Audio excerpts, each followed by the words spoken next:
Now let's cross to Tynecastle Stadium, where Amy is live with today's sport. A nice flow to a run and a perfectly clean finish. So refreshing to see. STV Sports News, sponsored by Wholesale Domestic Bathrooms. Good evening from Tynecastle, where Hearts are hoping they'll be able to keep their dreams of European football alive tonight by overcoming Birkirkara in the second leg of this second round Europa League qualifier. The Gorgie club were held to a 0-0 draw in Malta last week, and now the visitors say the pressure is all on Robbie Nielsen's men. For Birkirkara, getting through to the third round of the Europa League qualifiers would be the biggest achievement in the Maltese club's history. But despite this huge incentive, coach Drazen Bezek insists it's Hearts who should be feeling the pressure. Hearts is a good team, young team with young coach, but all press is they need. We didn't.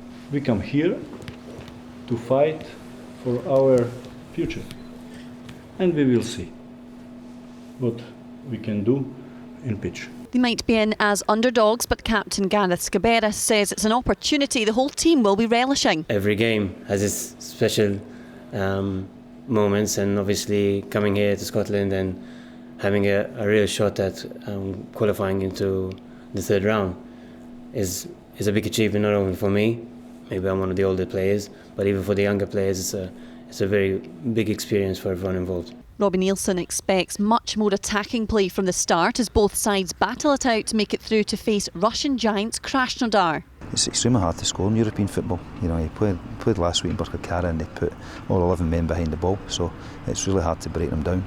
We felt that, you know, if we'd opened up and we'd lost a goal and got beat 1-0, Birkirkara would have came to Tynecastle and sat in and killed the game and made it extremely difficult. But we have to win the game, they have to win the game, so it's going to be two teams that are more open, and we feel that when both teams are open, we'll have the better quality to score a goal. Meanwhile, Neil Lennon will be watching from the stand in Copenhagen tonight as Hibs aim to make it through their second leg Europa League qualifier against Brøndby. The Easter Road side need to overcome a 1-0 deficit against the Danes if they are to progress in the competition. But Lennon says despite last week's defeat, he's confident his squad are going into the game fitter and stronger. I mean, we played very well, and what pleased me more was the physical side of the game, where we actually finished the game quite strong. And considering it was so early in the preparation, it was a very good performance. We need to improve on that. There's a little bit of rustiness there, obviously, but in the final third we just need that little bit more quality, and we will create chances, I'm sure. Away from European football now, and Brian McClare has left his role as SFA Performance Director, with the governing body saying his position had become untenable. The former midfielder was appointed last year and was tasked with implementing the SFA's strategy to maximise football talent at all ages. McClare says he's deeply disappointed he couldn't make a significant difference after 13 months in the job.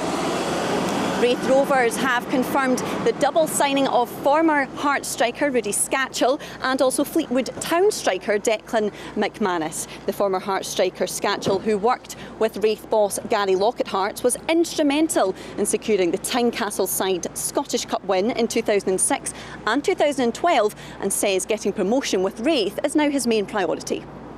I didn't play this league before, but it's exciting. Will be a couple teams to push up and to try promote it. So hopefully it will be one place for us, and we will try our best to be the closest possible to top four and fight for promotion for sure. Obviously, last year they got there and they kind of fell at the hurdle with Hibs, but obviously this year I think, looking at the squad, it's even better than it was last year. So definitely, we can. I'd say we wouldn't be overachieving if we got to the playoffs with the squad we've got. Celtic assistant manager Chris Davies says they're hopeful of being able to bolster their squad in time for next Wednesday's Champions League qualifier against Astana. Goals from Mikael Lustig, Patrick Roberts and Lee Griffiths helped the Parkhead side book their place in the next round with a 3-0 win over Lincoln Red Imps last night. The most important thing, it's the right person. We've had our targets, we've got our targets. We've identified the areas that can improve the team. It's a big enough squad, so we want to bring players in that can improve the team. And we've identified that early, we've identified that again. We know what we want, but it's got to be the right person, it's got to be the right deal, and it's got to be someone that we think can improve the team.